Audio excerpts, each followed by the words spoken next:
මගේ නම නෙහාරා යොහානි. මගේ පාසල වැලිගම ශ්‍රී සුමංගල බාලිකා විද්‍යාලය. මෙවර උසස් පෙළ විභාගයෙන් ජෛව පද්ධති තාක්ෂණ වේදේ විෂය ධාරාවෙන් මාතර දිස්ත්‍රික්කයේ ප්‍රථමයක් ලංකාවේ 10 වෙනියක් විදිහට මට උසස් පෙළ සමත් වෙන්න පුළුවන් වෙනවා. ඉතින් මගේ මේ ජයග්‍රහණය පිටුපස ගොඩක් දෙනෙක් ඉඳියා. ඒ අතර මගේ දෙමව්පියන්, මගේ පාසලේ ගුරුවරු, මම සහභාගී වෙච්ච උපකාරක පන්තිවරු ගුරුවරු මට ගොඩක් උදව් කරා. මට ජෛව පද්ධති තාක්ෂණ වේදේ විෂය ධාරාව ගන්නපු සුපුන් සර් කියලා කියන්නේ මට හම්බෙච්ච සුවිශේෂී ගුරුවරයෙක්. සුපුන් සර් මට මේ ගමනෙන්න ගොඩක් උදව් කරා.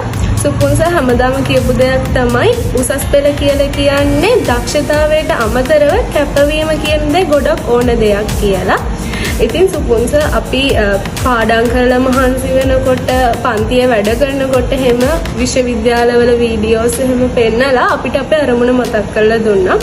සර් පන්ති පටන් ගත්ත මුල් කාලේ ඉඳන් කියපු දෙයක් තමයි අපි වැඩ කරන්න ඕන මුල ඉඳන්ම අරමුණකට කියන එක. මට මතකයි සර් පන්ති පටන් ගත්ත මුල්ම දවසේ කිව්වා අරමුණයි හීනයයි කියලා කියන්නේ එකක් නෙමෙයි දෙකක් කියන එක. අපි වැඩ කරන්න ඕන හීනෙකට නෙමෙයි අරමුණකට කියන එක සර් එදා ඉඳන් කිව්වා. ඉතින් මේ විදිහට වැඩ කරපු නිසා මට හරි ආසාවෙන් ඉගෙන ගන්න පුළුවන් වුණා. මම පන්තිවල වැඩ පාඩම් වැඩ ඔක්කොම හරි උනන්දුවෙන් කැපවීමෙන් වගේම ආසාවෙන් සිද්ධ කරා. ඉතින් සර් කිව්ව විදිහට හීනෙකට නැතුව අරමුණකට වැඩ කරපු නිසා මට මේ ප්‍රතිඵලය ලැබුණා කියලා මම හිතනවා. ඉතින් අපි හැමෝටම දවසට පැය 24ක් හම්බෙනවා. ඉතින් මේ පැය 24 වැඩි කාලයක් වැඩ කරලා අඩු කාලයක් විවේක ගත්තොත් තමයි Tamanට තමන්ගේ ශාස්ත්‍රයේ ඉදිරියට යන්න පුළුවන් වෙන්නේ.